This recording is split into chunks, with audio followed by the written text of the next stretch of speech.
Assalamualaikum, jumpa lagi dengan saya Anas di channel MA Tech. Dan di depan kita ini sudah ada sebuah HP yang unik banget. Mungkin kalian semua baru kali ini ya dengar satu brand ini, saya pun juga begitu. Ini HP punya ukuran mungil tapi kuat ya, karena ini adalah sebuah mini rugged smartphone. HP ini punya sertifikasi IP68, terus juga punya sertifikasi standar militer. Banyak rugged smartphone yang punya sertifikasi IP68, tapi belum tentu punya sertifikasi standar militer. Dan di sini ada Conquest dengan tipe F2. Dari namanya aja ini udah militer banget ya, Conquest. Yang punya arti penaklukan atau penundukan. Oke, untuk yang tanya masalah harga, jangan kaget ya, karena ini lumayan mahal ini dia. 2,6 juta dan 3 jutaan. Untuk yang 2,6 juta ini yang versi standar ya. Sedangkan untuk yang saya punya ini adalah versi luxury atau yang versi mewah. Perbedaannya itu kalau yang versi mewah itu ada infrared blaster, terus senternya besar dan juga sensor mindai sidik jari, dan masih banyak yang lain. Ini di AliExpress. Oke, untuk penampakan boxnya seperti ini, berwarna hitam. Ini premium banget dengan motif guratan seperti ini. Di sini ada tulisan Conquest yang tertempel dari bahan sepertinya ini fiber ya, fiberglass. Oke, bagian belakang ini polosan aja. Terus di sini ada seri IMEI Conquest F2. Ini versi 32 GB ROM. Oke, langsung kita buka aja. Ini boxnya juga kecil banget. Nah, seperti ini. Dan ini dia di dalamnya. Yang pertama, ada si HP-nya. Oh, di sini sudah ada sebuah hardcase ya. Yang model ada klipnya seperti ini. Ini kalau kita taruh di pinggang, di tali pinggang. Terus kita buka lagi. Nah, di sini ada kabel USB yang kabelnya itu cakep berwarna merah. Ini sudah Type C. Udah ginian. Terus ada kepala charger yang punya output 5 volt 2 ampere atau 10 watt. Kemudian ada charging dock ya. Nah, ini kalau mau ngecas jadi lebih simple, tinggal taruh di atasnya aja. Mantap. Kemudian ada strap yang ada tulisan Conquest. Ada adapter untuk SIM ya. Ini untuk yang tipe micro. Dan ini ada sebuah seperti kunci. Dan yang terakhir ada buku panduan. Oke, ini saya rapiin dulu. Dan kita lihat di HP-nya. Kita lepas dulu. Ini memang mungil banget ya. Kita bandingkan dengan HP yang salah satunya. Ini, wow, ini mungil, tapi punya bodi yang bulky atau tebel. Kita lepas plastik yang menempel di layar. Dan ini memang rugged smartphone banget, tapi ukurannya mini ya. HP standar militer, tebel. Untuk bahannya ini dari, kalau yang bagian sini dari rubber ya, atau karet, dari aluminium, sedangkan bagian belakangnya ini dari plastik. Oke, kita cek dari sisi per sisi. Di samping kanan ada tombol FN. Nah, ini tombol yang kita bisa atur sesuai selera kita ya, atau tombol pintasan, terus tombol power. Di atasnya lagi ada tombol volume rocker. Terus di sisi atas ini ada infrared blaster, center, dan lubang jack audio 0,5 mm yang ditutupi oleh katup. Ini untuk menghalangi masuknya air. Lanjut di samping kiri, di sini ada tombol pintasan lagi ya. Ini sama dengan yang ini. Terus ada tombol PTT. Nah, ini tombol yang bisa kita gunakan sebagai tombol untuk aplikasi Zello ya, walkie-talkie. Terus ada sensor mindai sidik jari. Ini lubang untuk apaan? Oke, terus di bagian bawah ada pin konektor untuk kita cas si HP ini menggunakan charging dock. Dan ini ada port USB Type C, tertutupi oleh katup juga. Dan bagian belakang, di sini ada tulisan NFC karena HP ini punya NFC ya, mantap. Tulisan Conquest, kamera, dual LED flash. Ini lubang untuk mikrofon lagi karena ini punya dual mikrofon. Dan di bagian depan punya layar yang mungil banget, cuma 3 inch ya. Ada kamera depan, terus lubang untuk earpiece, sensor-sensor, dan tombol navigasi yang berada di bawah layar. Ini bukan di dalam layar. Dan untuk speakernya ini terletak di bagian depan ya. Jadi kalau untuk dengerin musik ini langsung menghadap ke kita. Oh, di sini masih ada tombol, ini tombol fisik untuk menutup telepon, terus ini untuk mengangkat telepon, dan ini tombol home. Oh ya, ini baterainya bisa kita buka ya. Ini tadi dibawahkan sebuah kunci. Dan seperti ini di dalamnya, ini baterainya bisa dilepas yang punya kapasitas cukup gede. Bisa dibilang gede untuk HP ukuran mungil seperti ini. Kapasitasnya 3700 mAh. Di sini ada slot untuk micro SD. Untuk SIM-nya ini cuma single SIM, ini bukan dual SIM ya. Oke, kita pasangkan. Dan untuk back covernya ini juga ini dilingkari oleh seal karet, ini untuk menghalangi masuknya air. Oke, kita pasangkan dan langsung kita nyalakan aja. Dan oke, ini sudah melewati setup wizard dan juga sudah saya install beberapa aplikasi tambahan. Dan ini sudah saya pasangkan strapnya. Ini HP-nya memang mungil banget, cuma segini. Nanti kita juga akan tes untuk ketahanannya, tahan terhadap benturan, tahan terhadap air. Makanya tonton video ini sampai habis.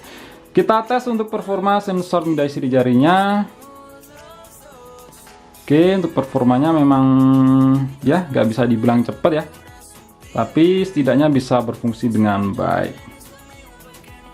Oke, dan layarnya ini memang mungil banget, cuma 3 inch, punya aspek rasio 18:9 dan resolusinya 480 x 854. Dengan layar sekecil ini 3 inch resolusi segitu, ini PPI-nya itu padat ya, lebih padat dibanding HP zaman sekarang yang 6,5 inch resolusi SD plus, itu PPI-nya dapat di angka 260 PPI ya.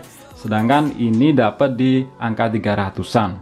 Kita flashback ke zaman dulu, itu HP yang layarnya terkenal bagus, zaman Xperia Ride. Itu layarnya 3,3 inch, punya resolusi yang sama dengan HP ini, PPI-nya itu ada di 297. Kalau yang ini jelas di atas 300 ya. Untuk UI-nya ini pakai stok Android banget, untuk bahasa lengkap. Kita cek di sistem tentang ponsel. Sayangnya ini pakai versi Android lama ya, yaitu 8. Padahal ini HP bukan keluaran lama loh. Ya mungkin memang di bagian software ini nggak terlalu diperhatikan ya. Terus untuk launcher bawaannya seperti ini, aplikasi bloatware juga bersih ya. Cuma ada satu aplikasi tambahan, yaitu ini untuk remote control, karena HP ini punya infrared blaster, jadi bisa difungsikan sebagai remote TV, remote AC, dan lain-lain. Launcher bawahnya ada 2 sih, yang satunya yang ini lebih simpel. Saya lebih suka yang ini sih, karena ikonnya itu lebih kelihatan gede ya, lebih simpel. Kita cek di aplikasi yang sudah saya install, kita lihat hardware-nya ya.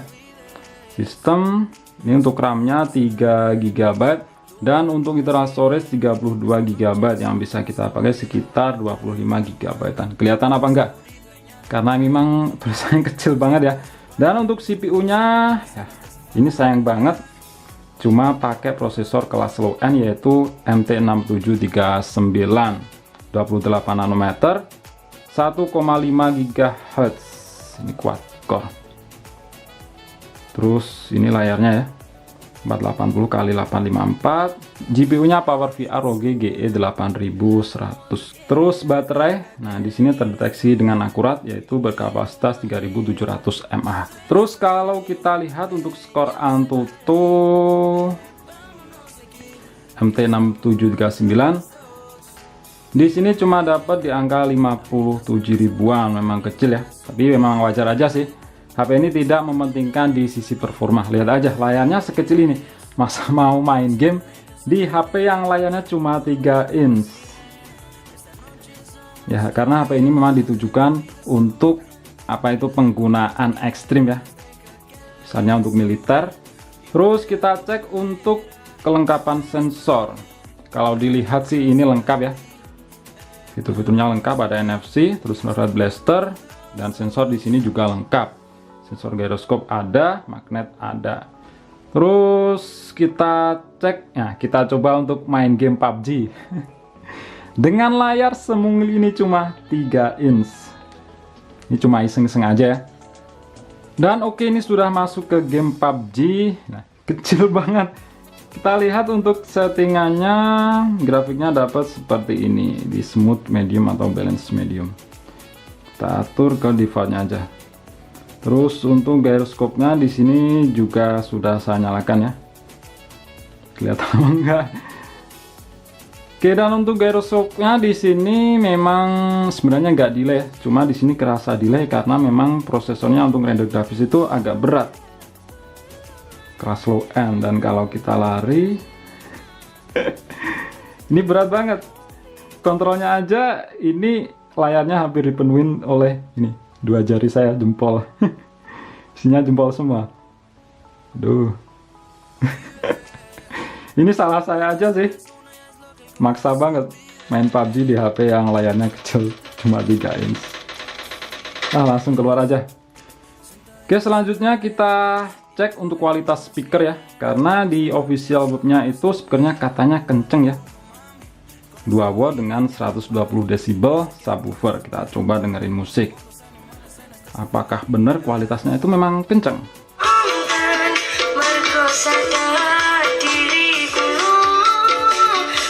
Ternyata bener ya, di sini suaranya tuh kencang dan kualitasnya juga bukan kaleng-kaleng.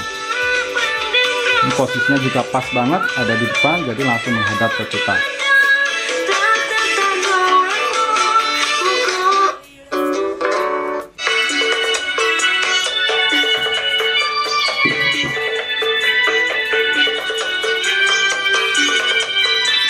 Oke, selanjutnya kita cek di bagian kamera.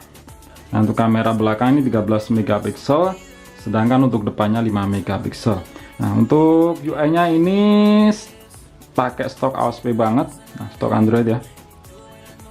Kamera belakang 13 megapiksel, terus untuk perekaman video ini bisa merekam resolusi Full HD, ada AIS.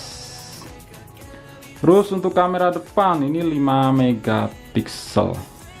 Dan untuk perekaman video untuk depan ini mentok di 720. Oke, untuk hasil foto dan videonya kalian langsung bisa lihat ya sebagai berikut.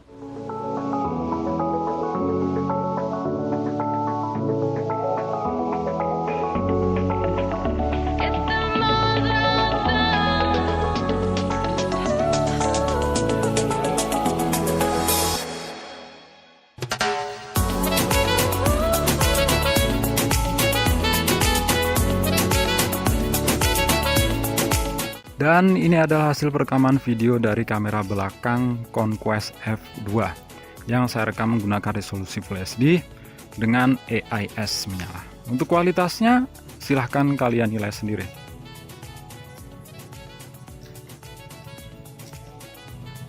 Sedangkan ini adalah hasil perekaman video dari kamera depannya yang juga dilengkapi dengan AIS.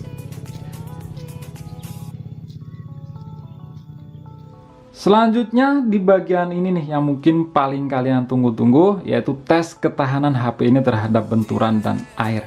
Kita siksa HP ini. Sebenarnya agak sayang sih, tapi nggak apa-apa lah. Tapi tesnya nggak di dalam sini ya. Kita pindah keluar ruangan. Let's go.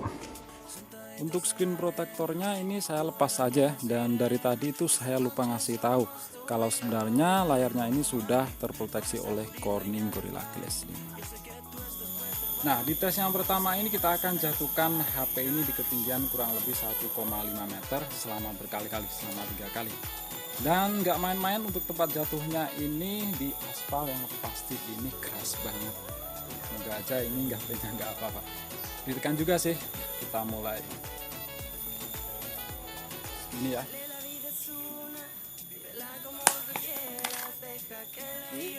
Kita jatuhkan lagi ya.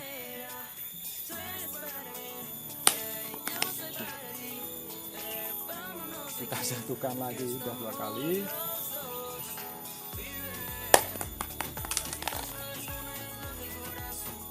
Dan kita lihat ya, ini di HP-nya.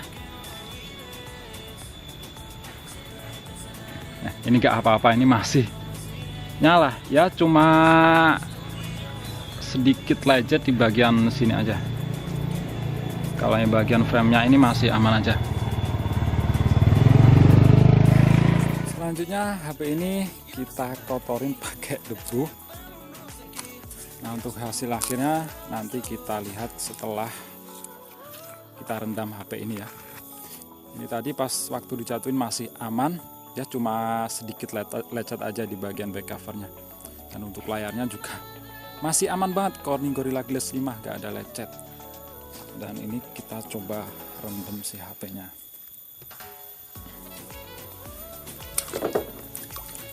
Ini kita rendam selama ini jam 15 lebih 2 ya.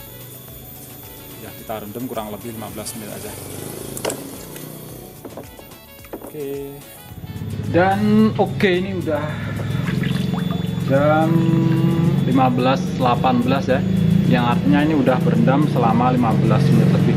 Sebenarnya IP68 itu standarnya sih selama 30 menit di kedalaman 1,5 meter. Tapi ya saya rasa 15 menit itu udah cukup untuk membuktikan ya. Dan di sini kita coba lihat, kita coba bersihin dulu. Biasanya sensor media sidik jari itu kalau kalau basah nggak mau, masih basah. Kita coba. Nah, ini bisa, meski agak susah ya karena memang sedikit basah, tapi ya bisa. Terus untuk touchscreen-nya ini masih normal. Kita coba untuk ngetik ya.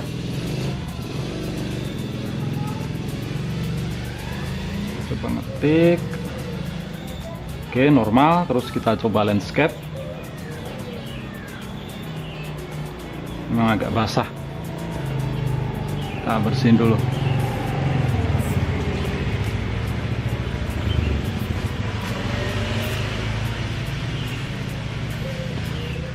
Ini agak lari-lari, mungkin karena basah sih. Ini saya coba bersihin dulu.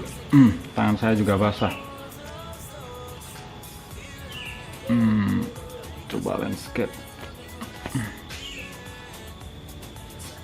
Oke, aman ya. Coba balik yang sini nih. Oke, ini juga aman. Intinya untuk layar sentuhnya ini aman setelah tadi kita jatuhin HP-nya itu di ketinggian 1,5 meter selama 3 kali. Terus kita coba nyalain senternya. Oke, ini masih aman. Terus untuk speakernya,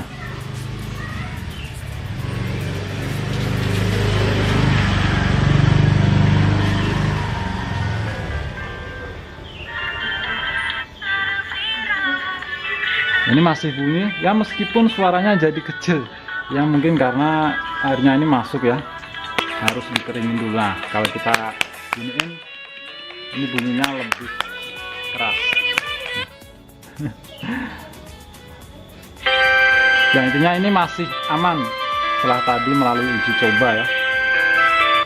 Kalau ada yang bilang, Bang, tesnya kurang ekstrim, dipalu dong atau enggak dibanting, ya sebenarnya sertifikasi seperti yang saya sebutkan tadi itu hanya untuk jaga-jaga ya. Kalau nggak sengaja, kalau disengaja ya pasti ini rusak. Di palu ataupun dibanting itu pasti rusak sekuat-kuatnya HP. Oke, sekian dulu untuk video kali ini. Klik like jika kalian suka dan share jika kalian rasa video ini bermanfaat. Kita jumpa di video selanjutnya. Dadah.